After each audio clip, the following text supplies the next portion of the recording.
1970 का दशक भारतीय क्रिकेट के लिए बेहद खास था। इसी दशक में भारत ने पहली बार इंग्लैंड और वेस्टइंडीज के खिलाफ टेस्ट सीरीज जीती थी। इसी दशक में भारत ने पहली बार विदेशों में जीत दर्ज की थी। इसी दशक ने भारतीय क्रिकेट के दो सबसे बड़े नगीने गावस्कर और कपिल देव दुनिया को दिए। इन्हीं चमकते हीरो के बीच एक रत्न थे कर्नाटक से आए छोटे कद के स्टाइलिश बल्लेबाज गुंडप्पा विश्वनाथ। एक ऐसा बल्लेबाज जिसे एक वक्त स्कूल क्रिकेट के कोच ने कहा था, छोटे कद के कारण तुम क्रिकेटर नहीं बन सकते।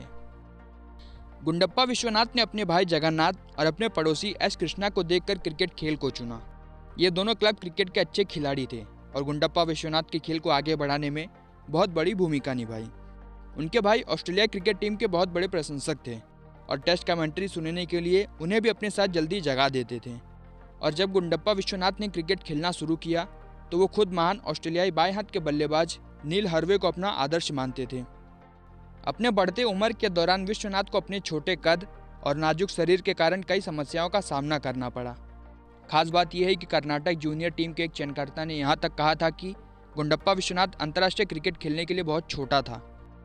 हालांकि सभी समस्याओं के खिलाफ उनको आखिर में चुना गया और उन्होंने टीम में चयन का जश्न शतक मारकर मनाया। बाद में जब उन्हें कर्नाटक रणजी ट्रॉफी के लिए चुना गया तो उन्होंने डेब्यू पर नाबाद दोहरा शतक लगाया और यहाँ से उनके लेजेंड बनने की शुरुआत हुई। एक बेहतरीन प्रतिभाशाली बल्लेबाज गुंडप्पा विश्वनाथ को क्रिकेट में कभी किसी ने कोच नहीं किया। हाँ, ये आपके लिए आश्चर्य की बात होगी, लेकिन गुंडप्पा विश्वनाथ ने कभी कोई कोचिंग नहीं ली और उनके लिए ये मायने भी नहीं रखता था, क्योंकि वो हमेशा अपने बड़ों की बात सुनते और उनसे सीखने को हमेशा तैयार रहते थे। साल 1969 में कानपुर में ऑस्ट्रेलिया के खिलाफ गुंडप्पा विश्वनाथ का डेब्यू उस तरह से शुरू नहीं हुआ जैसा वो चाहते थे, क्योंकि उन्होंने पहली पारी में डक स्कोर किया था। लेकिन उनके कप्तान मंसूर अली खान पटौदी की समय पर सलाह ने उनके लिए चमत्कार का काम किया। पटौदी ने उनसे कहा, आराम करो, चिंता मत करो, तुम दूसरी पारी में शतक लगाओगे। और ठीक ऐसा ही हुआ। गुंडप्पा विश्वनाथ ने दूसरी पारी में बनाए 137 रन, जिसमें 25 चौके शामिल थे। इस तरह से वो डेब्यू मैच में डक और सेंचुरी बनाने वाले पहले क्रिकेटर बने थे। गुंडप्पा विश्वनाथ टेस्ट क्रिकेट में भारत के लिए भाग्यशाली थे, क्योंकि जब जब उन्होंने शतक बनाया भारत कभी नहीं हारा। गुंडप्पा विश्वनाथ में खराब परिस्थितियों में अपना सर्वश्रेष्ठ प्रदर्शन करने की कला थी। उनकी कई बेहतरीन पारियां बल्लेबाजी की मुश्किल पिचों पर आई और टीम के लिए सभी महत्वपूर्ण थी। वो विशेष रूप से ऑस्ट्रेलिया और वेस्टइंडीज के खिलाफ प्रभावशाली थे। 1970 के दशक में दोनों ही टीम क्रिकेट की पावर हाउस थी और अपने मजबूत तेज गेंदबाजी आक्रमण के लिए जाने जाते थे। गुंडप्पा विश्वनाथ का उनके खिलाफ बल्लेबाजी औसत 50 से अधिक का था।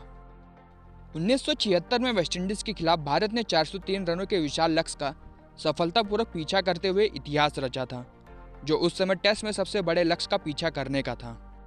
उस रन चेस में गावस्कर ने 102 रन बनाकर भारत की जीत की नींव रखी थी और गुंडप्पा विश्वनाथ ने नाबाद 112 रन बनाकर भारत को शानदार जीत दिलाई थी।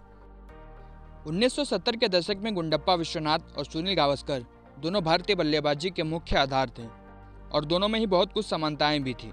दोनों छोटे हाइट के खिलाड़ी थे, दोनों ही बल्लेबाजी की कला में महान थे और दोनों के बड़े पैमाने पर प्रशंसक भी थे। उनके फैंस अक्सर दोनों की तुलना करते थे, क्योंकि दोनों में बेहतर खिलाड़ी कौन था इस पर लंबी बहस चलती थी। भले ही उनके समर्थकों ने उनके बीच तुलना की, लेकिन गुंडप्पा विश्वनाथ और सुनील गावस्कर दोनों सबसे अच्छे दोस्त बने रहे।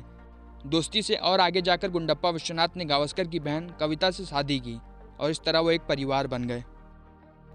1980 में इंग्लैंड के खिलाफ टेस्ट मैच में जिसमें गुंडप्पा विश्वनाथ ने भारत की कप्तानी की थी, उस मैच में एक ऐसी घटना हुई थी जो उन्हें आज के समय पर फेयर प्ले अवार्ड दिला सकती थी।